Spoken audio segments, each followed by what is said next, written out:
I am so deeply thankful. I'm just taking in this moment. Day 2 of the Vision and Justice Now convening, I've been so honored to co-organize with Sherrilyn Ifill here at the Ford Foundation, is coming to a close. We're doing so by tributing 3 extraordinary individuals. And I'm so grateful that you're here for this. To do so, we've been able to have the good fortune and the great generosity of an extraordinary artist. We'll be able to present each awardee with a piece based on the large-scale work Nexus by Hank Willis Thomas.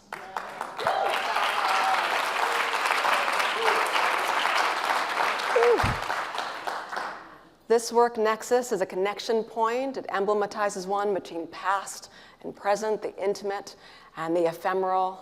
It's an ode to the strength and cooperation that will prevail through the creation of community as we have here together today.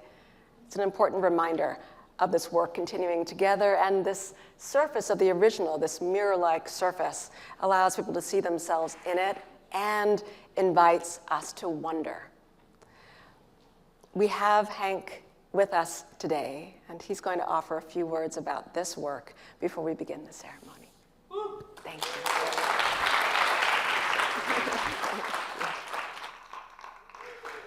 Thank you, Sarah. Yeah, well, she said it all much better than me. But when I think about the concept of a nexus, I am called back to that quote by Frances Ellen Watkins Harper, who said, "We are all bound up together in one great bundle of humanity, and a society cannot trample on the weakest and feeblest of members without receiving a curse in its own soul." That's what I'm really hoping that work like Nexus reminds us, is that these connections between all of us are actually what feed our soul. And what I love about Sarah, who does I mean, I've known Sarah for 20 years or more, 25, I don't know, a long, long, long time. And one thing that she shows so rarely is how big her heart is, how much she loves humanity, how much she loves community, how much she's willing to sacrifice, and I've seen her sacrifice a lot, for her love of community and her love of passing on all the wisdom and knowledge and care that's been passed on to her to people like Tenzin, who we saw brilliantly speak earlier this morning. And I know that convenings like this are outcoming of support and love from people like Darren, people like my mom, people like Peter, people like all of you, people like Carrie Weems, who I've had the privilege of knowing, I think, my entire life.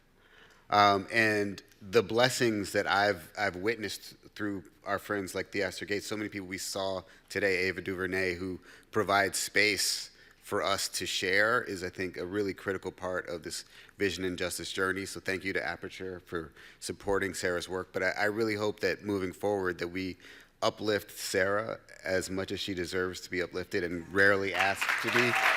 And so that was what inspired me to talk about love today. So.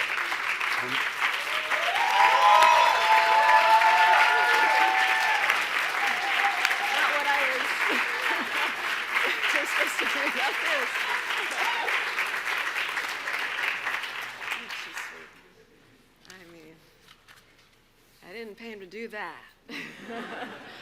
Thank you, my dear, dear friend. Well, we want to begin with our first award. And to do this, we're going to first play a video, which I'd like to cue now.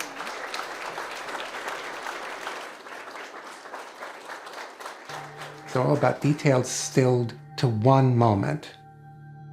And sometimes, if you capture the right moment, that story, that image, is more valuable than as many words as you could summon. It's why Frederick Douglass was the most photographed American of the 19th century. It's why the great leader and intellectual W.E.B. Du Bois curated an exhibition on the portrait.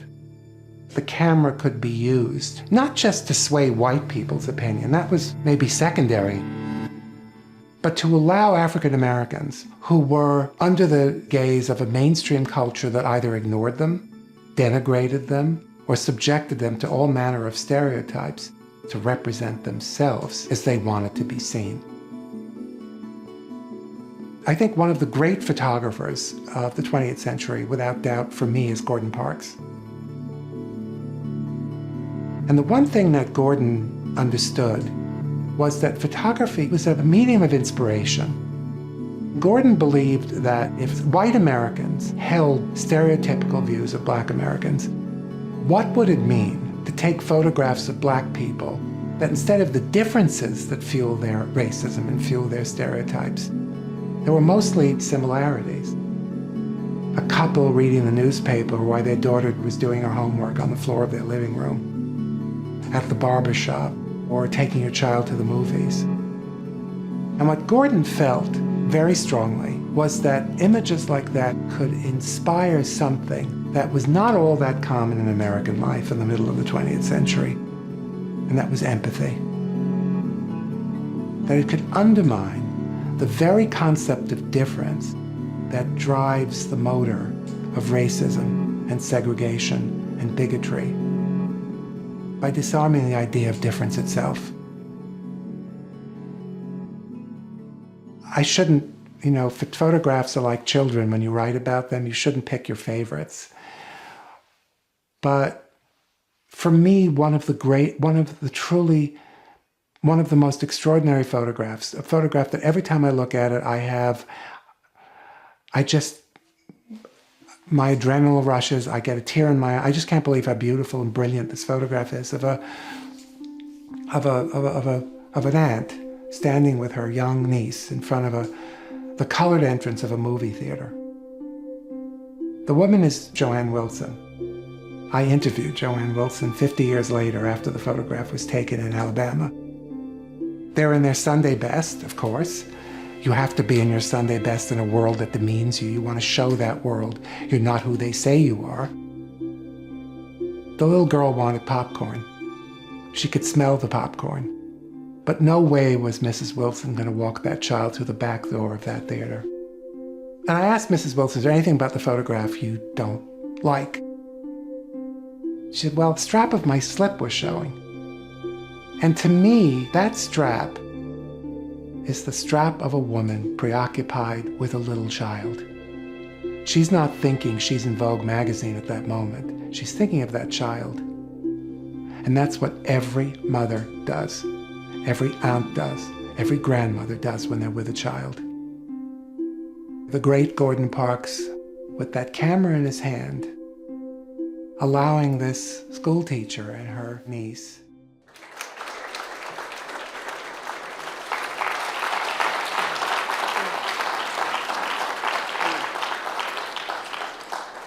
the visionary, extraordinary critic and curator, Maurice Berger, we lost too soon. He is with us now. Few understand or will the power of images, race, and justice more than he did. Few ever may. As a cultural historian and a writer, his mission was a clear presentation of these complex ideas about racial equity and justice that he laid bare on the pages of the New York Times, in various articles, and with great force about the work of Nona Faustine, LaToya Ruby Frazier, Gordon Parks. When we created the Vision and Justice book series, I'm so honored to co-edit with Deborah Willis and Lee Rayford, we knew that the first book we had to publish was an anthology of the writings of Maurice Berger. And thanks to the leadership at Aperture and the support of the Ford Foundation, that was possible. The last conversation I had with Maurice Berger was about the man who I'm so privileged that we're able to honor tonight, Peter Kunhardt.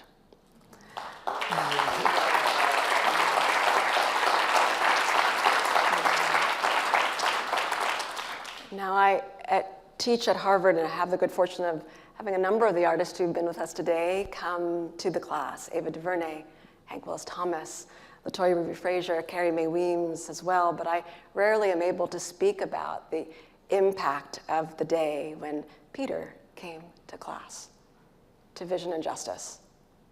My students still speak about the impact of having you in the classroom that day, as I told them about one day when I was a sophomore at Harvard College and had the fortune of the filmmaker, John Singleton, invite me because he understood I wanted to be in this sphere, in this world, to his premiere of Shaft, and sat me right next to Gordon Parks. I'll never forget how Gordon Parks shared his candy with me that day, and how generous he was with his wisdom and care. A sense in that moment that I had that stayed with me is the need to care for the generations to come.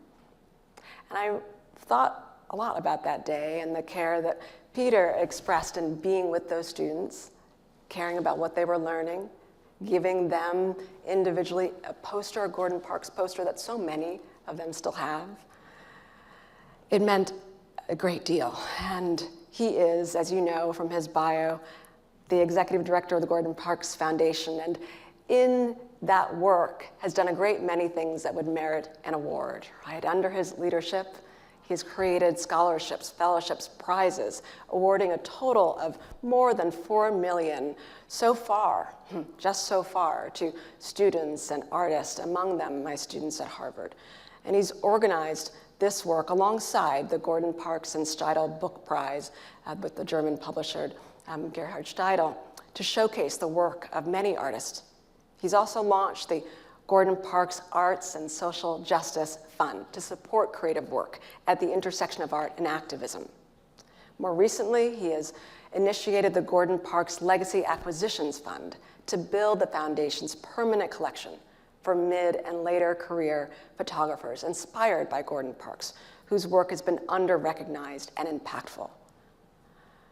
But we want to confer this award on you, Peter, because you are a man in process and on a mission, and finding new ways to lead an organization and to convene us all. Many organizations have galas. The Gordon Parks Gala is a convening. It is a gathering space, a place to be nourished every year as we are in the headwaters of Gordon Parks' work, which is in the headwaters of the work of Frederick Douglass and W.B. Du Bois and all the ancestors who we've saluted today, and it is now, too, in the headwaters of the work of Maurice Berger. When we last spoke, Maurice Berger and I believe that we still commune in different ways. He had hopes for the work we might do together. He was so inspired by the dynamism of the Gordon Parks Foundation under your leadership. And so we would like to confer on you today the Maurice Berger Award for Excellence in Organizational Leadership in the Arts from the Vision and Justice Initiative and the 14th Amendment Center. Thank you, thank you, thank you.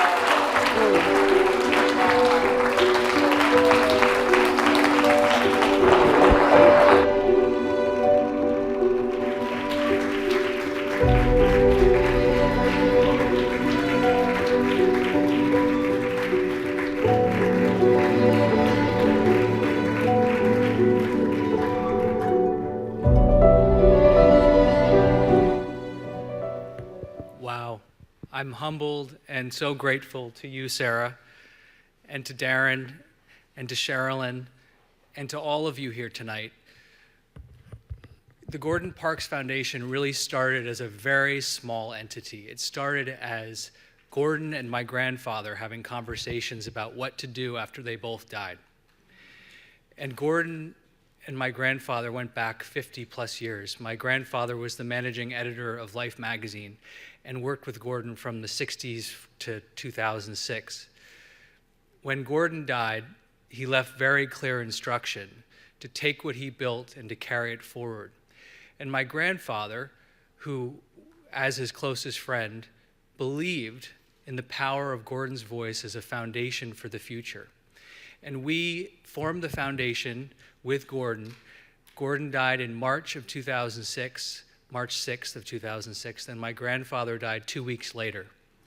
So both these giant figures in my life died within 2 weeks of each other, and I was left with a great board of directors to try to figure out what was the Gordon Parks Foundation and how would we continue to run it. And here we are almost 20 years later, and the foundation is thriving thanks to all the great work of people in this room, from board members Deb Willis and Mihalrez Russo, our programs director who's here, to Marvin, who needs a special shout out, who I just see is here, from Maurice Berger's husband, who is, I can't even begin to talk about Maurice. And all of you here, Darren and Sherrilyn and Kat. I'm just, thinking about you and everything that your mother stood for, and Aggie was such a close friend and supporter of Gordon Parks, and the fact that she died just 2 weeks ago, just my heart still aches. I think about Carrie, who was one of our very first award recipients. The list goes on, and this has really become a family. It's about trust, it's about integrity, it's about continuing to keep the legacy moving forward, to honor Gordon Parks and to honor everyone who actually is doing the work.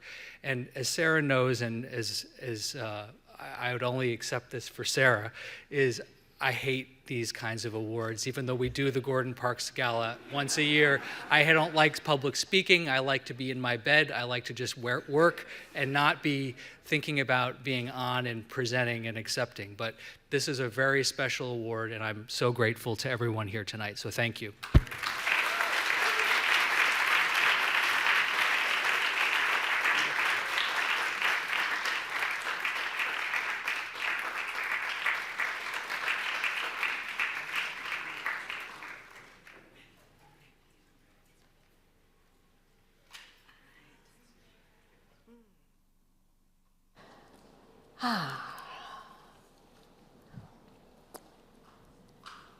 It falls to those who offer tribute to say to someone what they would never say about themselves. I'm so honored to be able to do this, to salute the extraordinary Carrie Weems.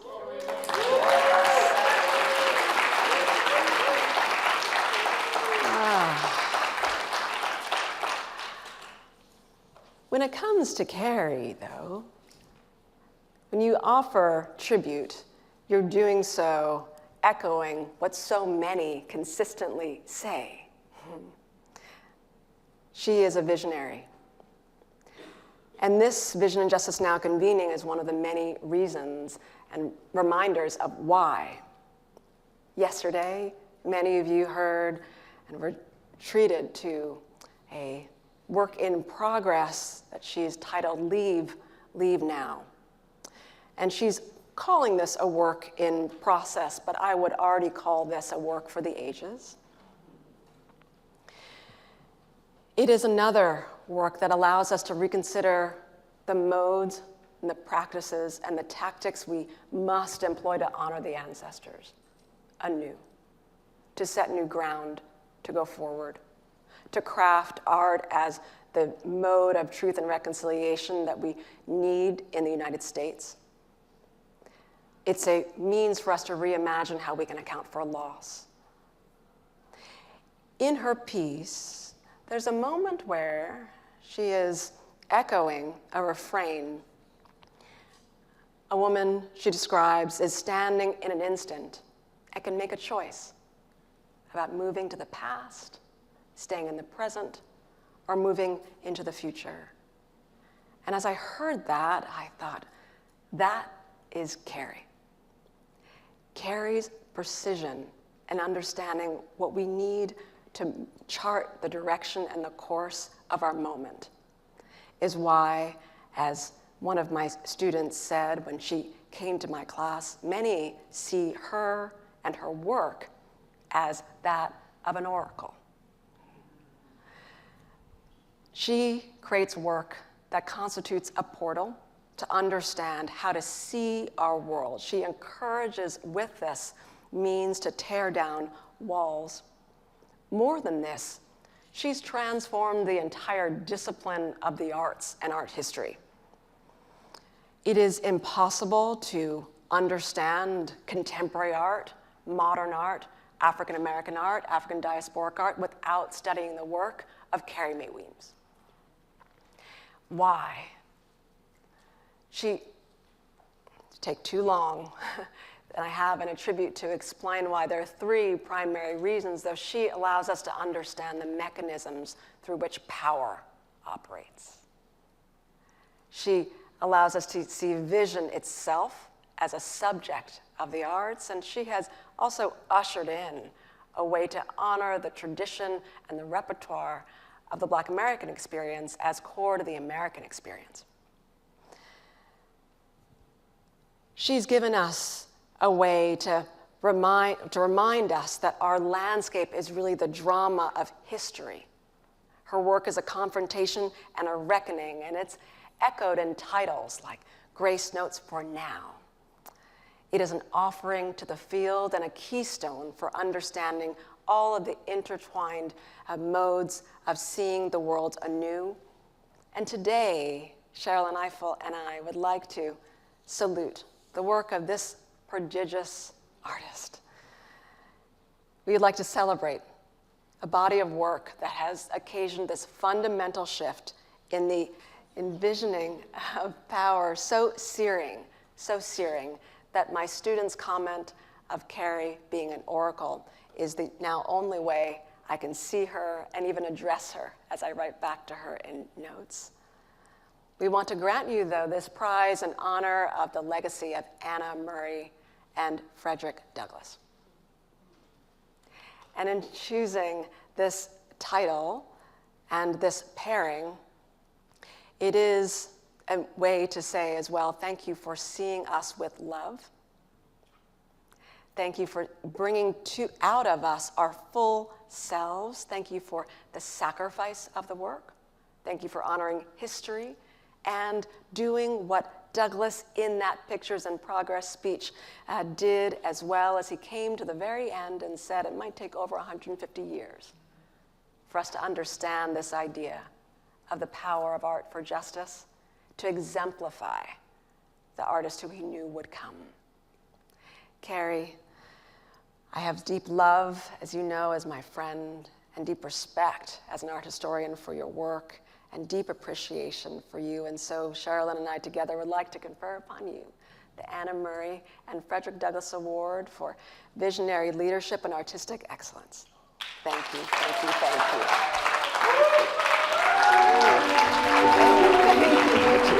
Oh, that is so kind. What a wonderful speech. Oh.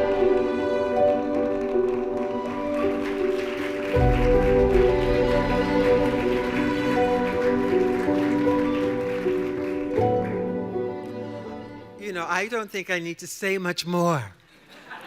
I mean, she said it all. And it all sounds so great. Right? And I am so, I will really keep this short. Of course, I adore Sarah. I think she's so important. I've waited for Sarah for a very, very, very long time. I've waited for the emergence of this energy. And I've waited for the emergence of much of the energy that has been transpired and uplifted in this room today. I've waited for LaToya.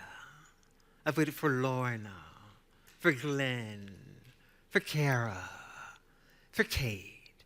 All of these amazing voices that are in sync, singing together, trying to make something new together. I'm just a sister trying to get some work done. That's it. That's it. But the real beauty of receiving this award, I've really been truly inspired for the last couple of days. And I wonder, when will I see you again? And how will I see you again? These extraordinary ideas that have been bouncing and echoing through the halls of change, of effort, of will, of desire, of necessity, of movement, of organization. How do I see you again? When will I see you again? So I am uplifted, I am inspired, I encourage organization. I have built much of my career on convenings and organizing people and bringing dozens upon dozens upon dozens upon dozens upon dozens of artists together in conversation, community, and communion. It has been a part of my life's work. I don't know what I would do without you. I would be nowhere without you, and I don't want to go on without you. So when am I going to see you again? Thank you so much for this honor.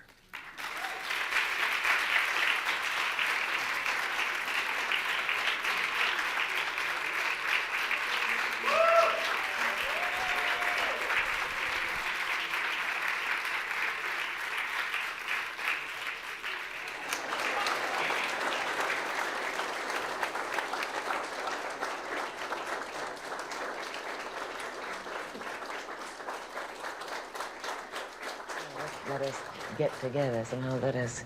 Let our men come together and cushion you. Let us join hands. Let the community embrace. Let the tribe, make the call. Mm-hmm. So the line itself just drive. Don't fall now. Don't fall. Mm-hmm. How has black poetry changed since the '60s? Well, I think in the most obvious fashion, it has drawn back from its extreme commitment to merely expressing black, black beauty, black power. It had to come from such a long time of negative looks at what blackness was. So it had to affirm black by just standing and saying, black, black, black, black, black, I'm black, I'm black, I'm black, I'm black. I think we have made the point now, the poets. I think we know that we're black, we accept it, and the whole world knows now that we're black, and it's acceptable. So now the poems and the poets are concerned with, now that we're black, what do we do with our blackness? It's like a distinguished poet told us the poet about, told us the poem about if you name, what's the point in naming your child an African name if you leave himself unchanged again? I think you know the poem I'm talking about, right? So I think I know the that poem to me was setting the context for the next step that we must take. It's not enough to be African and wear a dashiki and have an African name. There is a content involved, and to get to that content, a whole revolution in our minds must take place. So the young poets now, the new poets, are saying, okay, we got the name, but what is the game? What are we going to do with that name? What will blackness mean now that we have defined it? Not enough merely to define it and be black and be like everything else. Blackness has to take a tremendous responsibility to save not only itself, but dare to save the world. That's what the poets are saying to us now.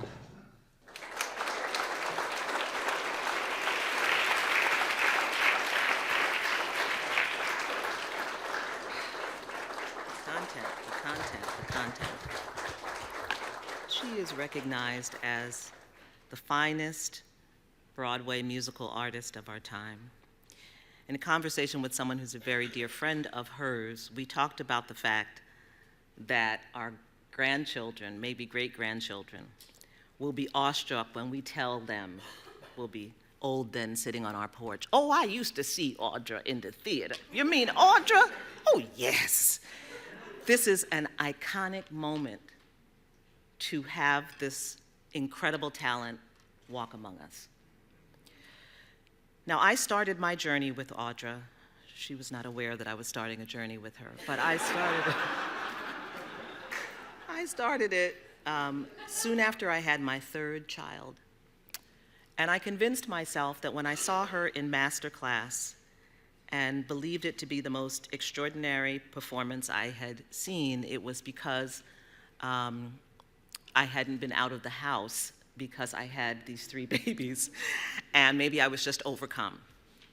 And, but I kept thinking about it and talking with other people who now saw this play, and they agreed with me. And I had never heard of Audra McDonald before, but now I was clear that I would be stalking her.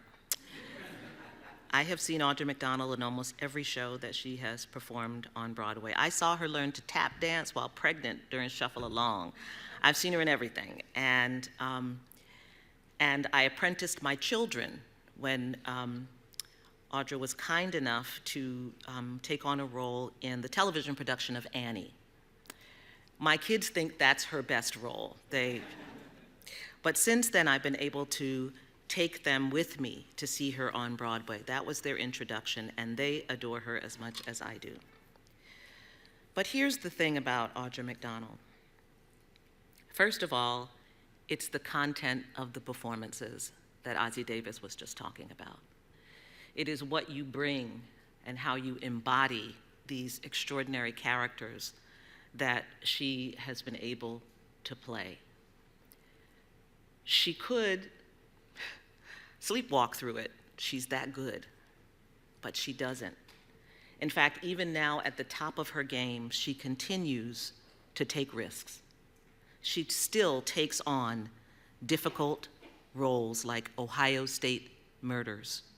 She still exhausts herself with performances like her turn as Rose in Gypsy, taking on an iconic character in musical theater, reimagining that character and filling out her life and story, infusing that extraordinary tune, Rose's Turn, with the pain and longing and ferocious truth of millions of Black women who have given and given and given and sacrificed their turn to their children, their husbands, their churches, their country. The ferociousness of Rose's Turn claimed all of that back for us.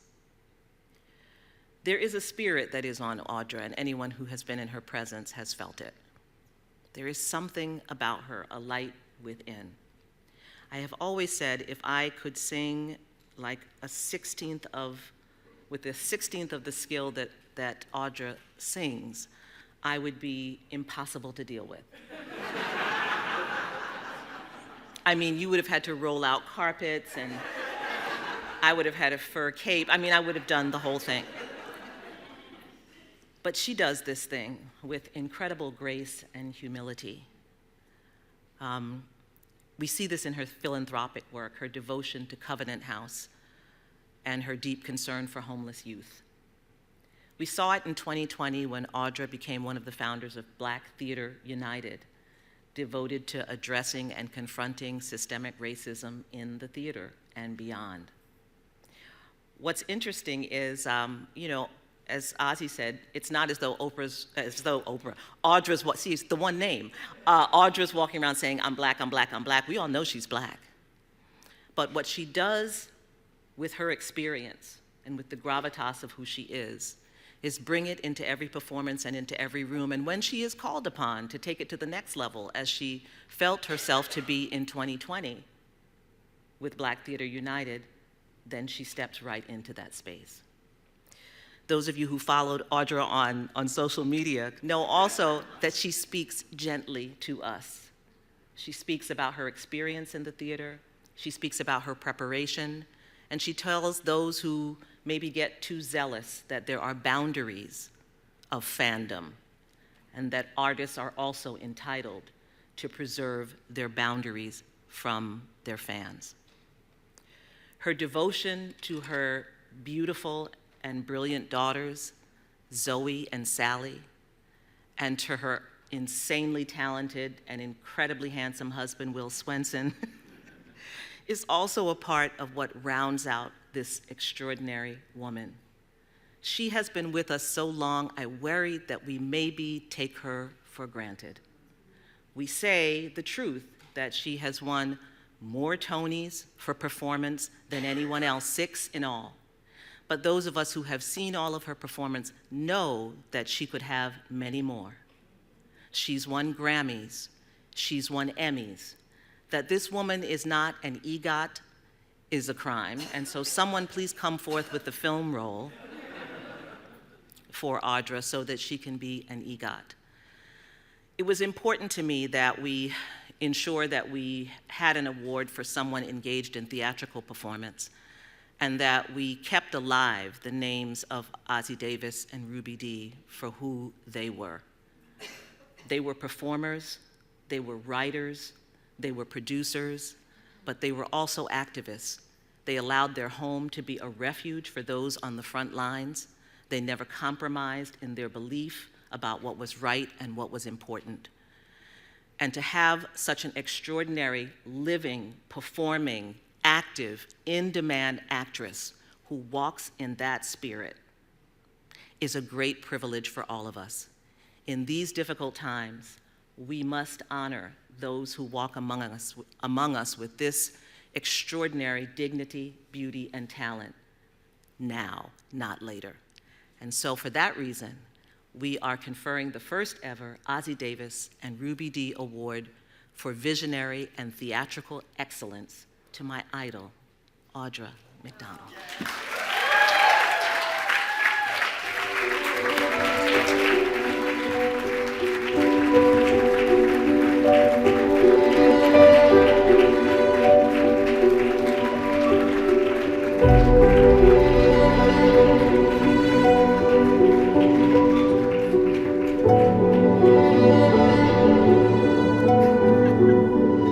I'll try.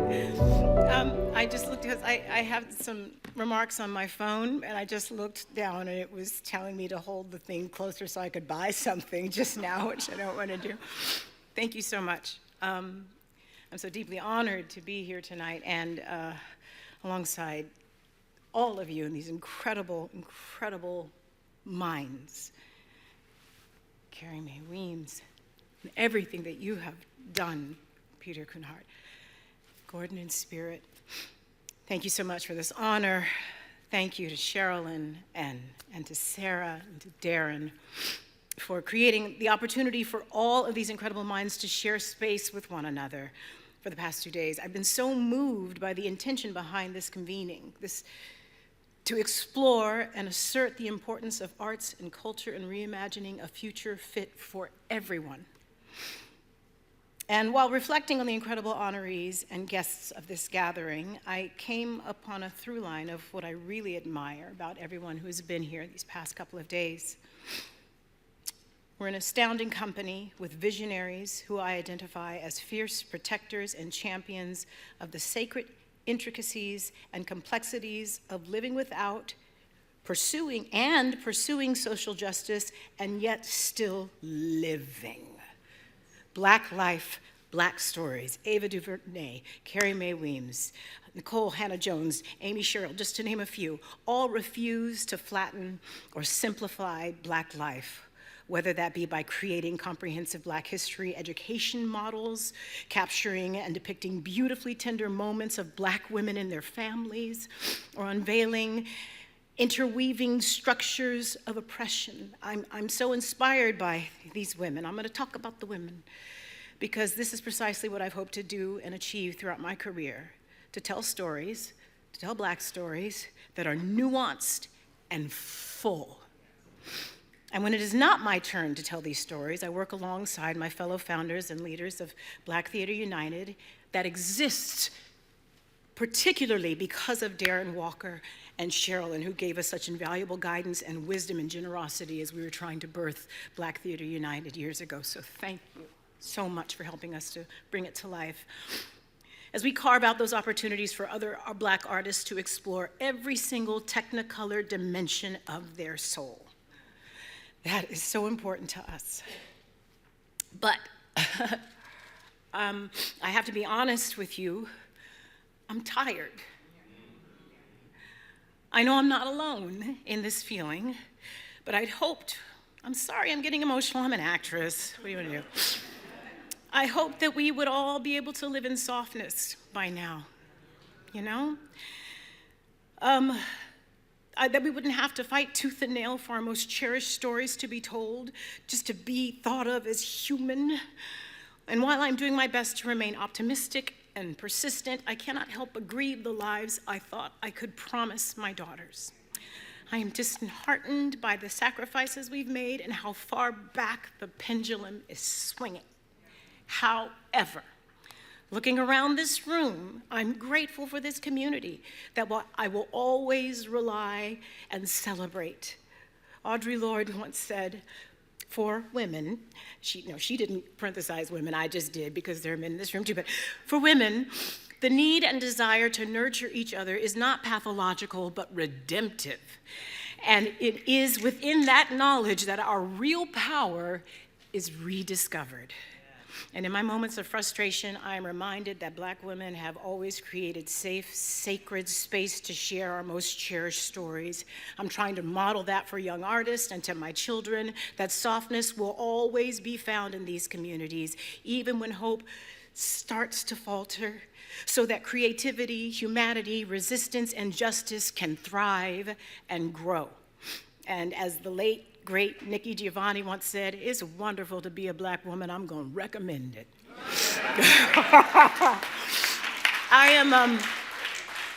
I'm overwhelmed to be presented with this award named for the singular Ossie Davis and Ruby Dee. Ruby Dee and Ossie, who I knew well.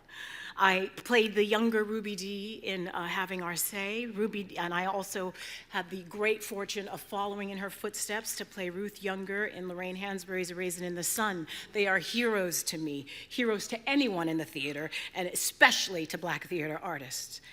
I want to thank you for not just for recognizing me with this award, but for forging ahead every day with this essential work that is necessary to ensure that this country remains for the people, by the people, and that we, all of us who are gathered here tonight, who call this country home, count as being among those people.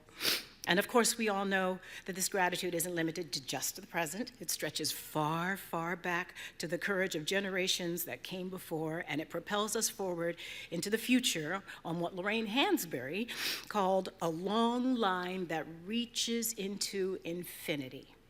And I stand here tonight because of that line. We all do. Because of the giants who came before me, Ruby Dee, Ossie Davis, artists who at the dawn of the civil rights era brought a light so powerful to the American stage that it illuminated a path for all of us who would follow. And their courage continues to guide me in these times. And it is because of them that I'm able to have the career, but much, much more importantly, the community that I have in the theater today. We are, each of us, our ancestors' dreams, right? We are. Our crowns have been paid for, right? And being here with all of you tonight gives me hope that despite the darkness and the anxiety of our times, our children and their children will live to be all of our dreams. Thank you so very much.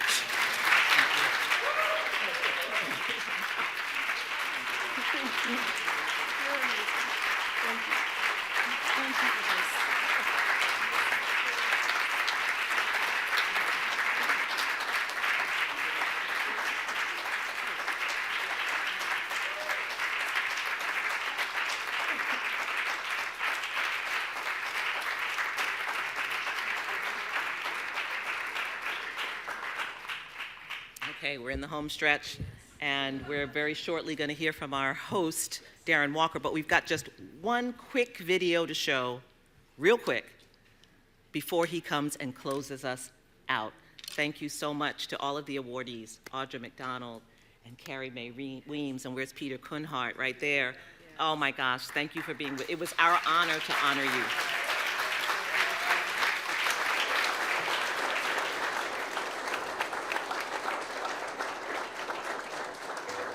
How do we think about philanthropy through the lens of justice?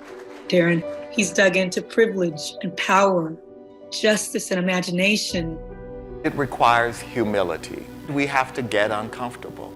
He's transformed the thesis itself behind the work of philanthropy. I always felt that my role was to be a bridge builder. Today, leaders are rewarded for not building bridges, but building walls. And I don't see that as courageous. I see that as the easy way out.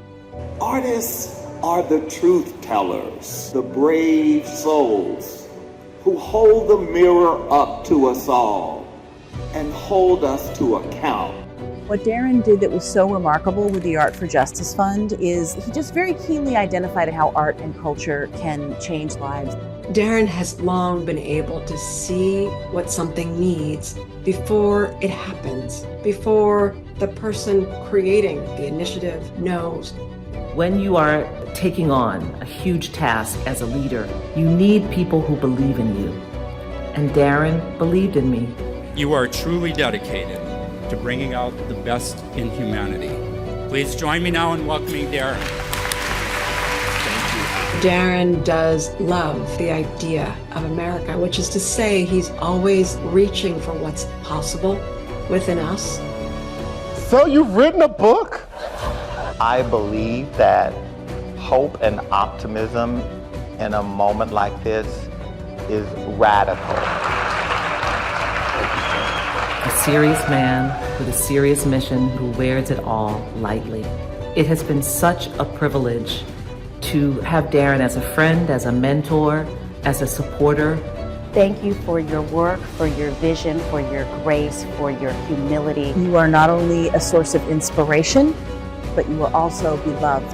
Philanthropist, leader, but visionary is where I land. He makes me want to be braver. The philanthropic leader of a generation.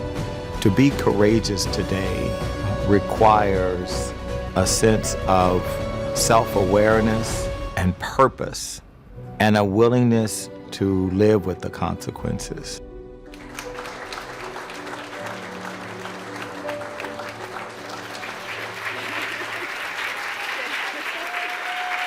Don't be mad at us.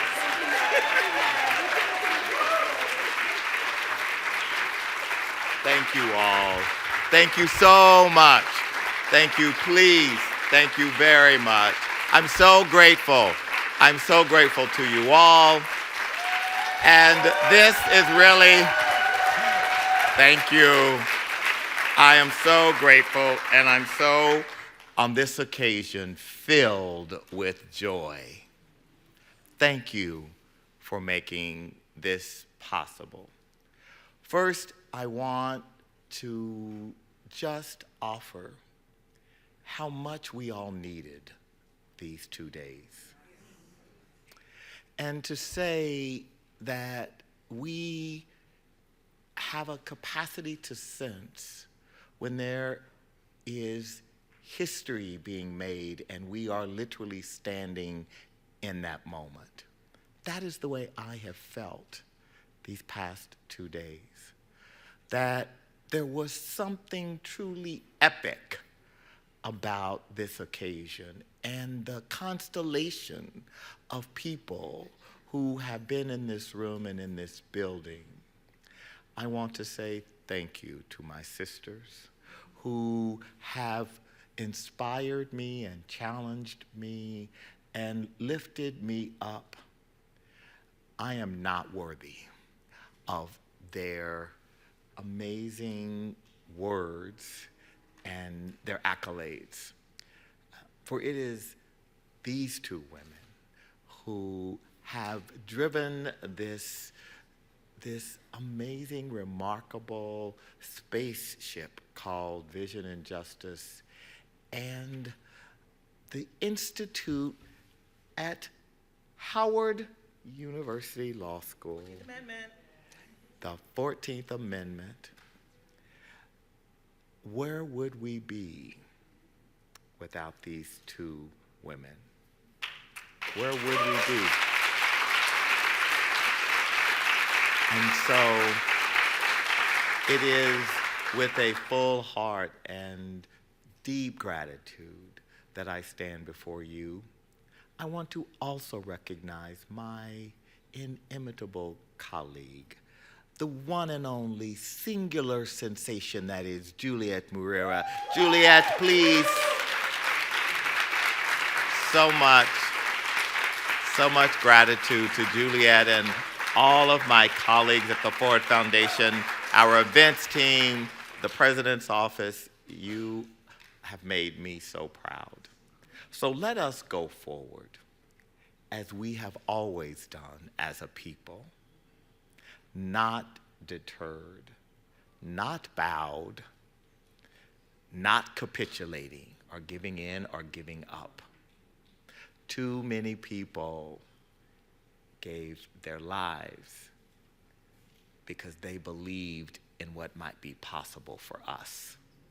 Let us not disrespect their legacy or their memories, and to take what they have given us, the unique gifts that they have given us, let us take that forward into this world and never lose our determination or our joy.